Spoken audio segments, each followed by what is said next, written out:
வணக்கம் உலக தமிழறிவாளிகளே. இந்த அஞ்சரை பெட்டியிலே வெந்தயத்துக்கு அடுத்து வலது பக்கத்தில் இருப்பது மிளகு. மிளகு பைப்பர் நைகரம் என்று ஆங்கிலத்திலே அழைக்கப்படுகிற அந்த மிளகு ஒரு காயக்கல்ப பொருளாக சித்தர்களாலே பாராட்டப்பட்டு இருக்கிறது. இந்த மிளகை ஒன்றில் இருந்து ஆரம்பித்து ஒரு நாளைக்கு 1, அடுத்த நாள் 2, அடுத்த நாள் 3 என்று 100 மிளகு வரை சாப்பிட்டு பிறகு 100 இருந்து 99, 98, 97 என்று 1 வரையிலே குறைத்து இப்படி 200 நாட்கள் இந்த மிளகை இந்த வகையிலே கையாண்டு விட்டால் அவருடைய காயம் கற்பமாகிவிடும் என்று ஒரு கருத்து உண்டு. எனக்கு தெரிந்து பலர் இதை செய்தவர்களை நான் பார்த்திருக்கிறேன். நான் செய்ததில்லை. அதே இதற்கு ஆதாரம் இருக்கிறது. திருமந்திரத்தில் கூட திருமூலர் சொல்லுவார், 100 மிளகு நுகரும் சிவத்தின் நீர், 100 மிளகு நுகரும் சிவத்தின் நீர். சைவ சமயத்தை பின்பற்றுகிறவர்களே 100 மிளகை நுகர்கின்ற பண்புடையவர்களே என்று சொல்லுகிறார்.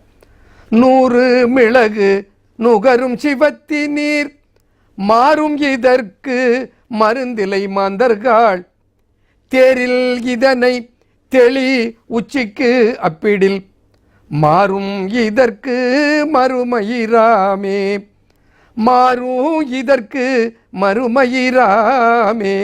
இது தேரையர் எந்த இடத்துல இதை திருமூலர் இதை எங்கே சொல்லுகிறார்? அமிர்தாரணை என்கின்ற பகுதியிலே சொல்லுகிறார். அங்கே அதற்கு ஒரு ரெஃபரன்ஸ் வருகிறது என்பதற்காக இதை சொன்னேன் நான். இப்போ அந்த மிளகு பெப்பாரின் என்று அதிலே ஒரு மூலக்கூறு இருக்கிறது. இந்த piperine is a powerful antioxidant. நோய் எதிர்ப்பு சக்தியை கூட்டுகிற ஆற்றல் அதில் இருக்கிறது. அதைத்தான் சித்தர்கள் சொன்னார்கள், இந்த மிளகை சாப்பிடுவதனாலே உன்னுடைய நோய் எதிர்ப்பு சக்தி கூடும், நீண்ட ஆயுள் கிடைக்கும் என்று குறைத்தார்கள்.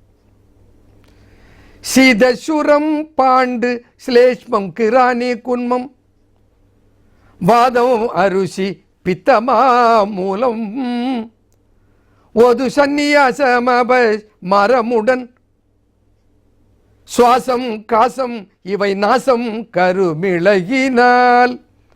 கருமிளகு ஈழை சம்பந்தமான சளி சம்பந்தமான நோய்களை எல்லாம் அகற்றக்கூடியது. கலிக்கம் இடுதல் என்று கண்ணுக்கு கலிக்கம் போடுவார்கள், அதற்கு மிளகை பயன்படுத்துவார். கண்ணிலே இடுவதற்கு கலிக்கம், மூக்கிலே இடுவதற்கு பெயர் நசியம் என்றெல்லாம் பெயர் உண்டு. ஒருவர் மூர்ச்சையாகி விழுந்து கிடக்கிறார், அவரை எழுப்ப வேண்டும் என்றால் என்ன செய்வார்கள்? வெற்றிலையிலே மிளகை வைத்து நன்றாக பிடித்து கசக்கி பிழிந்து அந்த சாரை கண்ணிலே விடுவார்கள். சிறிது நேரத்தில் அவன் எழுந்து கொள்வான். இந்த மிளகுக்கு அவ்வளவு ஆற்றல் இருக்கிறது. இந்த மிளகை நாம் சைவம் அசைவம் என்று வேறுபாடு இல்லாமல் எல்லா உணவிலும் சேர்ப்போம். தமிழர்களுடைய காரத்துக்கு பயன்படுத்தப்பட்ட உணவு மிளகு, பிறகு வந்தது மிளகாய், மிளகுக்காக வந்த காய் மிளகுக்காய், மிளகாய் சில்லி. நமது நாட்டிலே காரத்துக்கு விளைந்த விளை பொருள் பெப்பர், பெப்பர் நைகரம். நம்முடைய மலை பிரதேசங்களில் எல்லாம் விளைந்த மிளகு உணவுக்கு காரத்தையும் ருசியையும் கூட்டி மணத்தையும் கூட்டி, மிளகு போட்டு வறுத்துட்டா அசைவ உணவனுடைய ருசியே மாறி போகிறது. மிளகையும் மஞ்சளையும் சேர்ப்பார். இந்த மிளகை பயன்படுத்துவதனால என்னென்ன நோய்கள் போகும்? மிளகு காரத்தன்மை உடையது, ஆனால் வயிற்றில் இருக்கிற புண்ணை ஆற்றும். அல்சர் உள்ளவர்கள் மிளகு காரத்தை சாப்பிட்டா ஒன்றும் பண்ணுறதில்லை. மூல நோயை சரி செய்யும், சீத நோய்களை சரி செய்யும், பாண்டு நோயை குணப்படுத்தும், சிலேஷ்ம நோய்களை கப நோய்களை கட்டுப்படுத்தும், வலிப்பு நோய்க்கு நல்ல மருந்து. இப்படி பல்வேறு பிணிகளுக்கு மருந்தாக இருப்பதனால தான் இந்த மிளகை அஞ்சரை பெட்டியில் உணவிலே கொண்டு வந்து சேர்த்தார்கள். இந்த மிளகை அறுத்து நன்றாக அரைத்து இடித்து அரைத்து சூரணமாக செய்து வைத்துக்கொண்டு